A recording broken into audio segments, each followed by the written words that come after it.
اس وطن کے لیے آپ کے ہاتھ پہ ہم بیعت کرتے ہیں، جیسا کہ مئی میں ہم نے کہا تھا کہ 30 لاکھ مدارس کے طالب علم آپ کے ایک حکم کے منتظر ہیں۔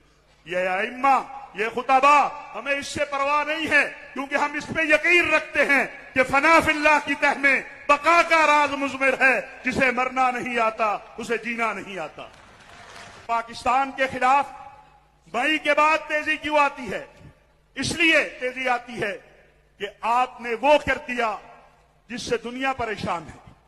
یہ اللہ کی مدد سے اور اس قوم اور فوج کے اتحاد سے ہوا۔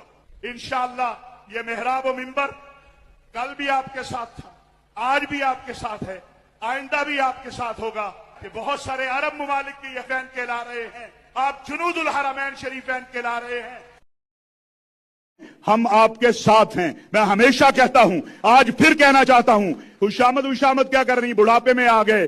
میں اس عمران خان کو جانتا ہوں۔ علماء، میرے پاس ایک گواہی ہے، آپ کے سامنے دینا چاہتا ہوں۔ 27 کی رات تھی، بیت اللہ کا جوار تھا، تہجد کا وقت تھا، میں اور حضرت پیر صاحب موجود تھے جب بیت اللہ کے جوار میں عمران خان نے اپنی تقریر اٹھا کے سائڈ پہ رکھی جو وزارت خارجہ نے لکھ کر دی تھی۔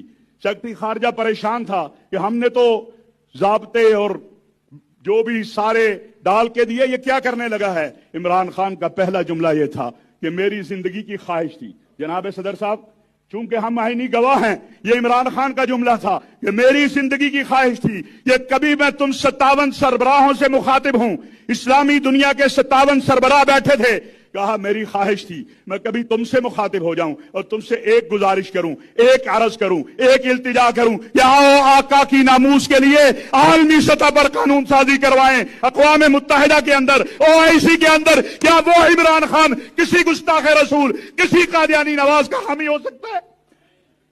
میں آخری بات کہہ کے ختم کرنا چاہتا ہوں، گالیاں دینا، تہمتیں لگانا، افواہیں پھیلانا، بد زبانی کرنا، یہ منافقوں اور ابو جہل کے ماننے والوں کا کام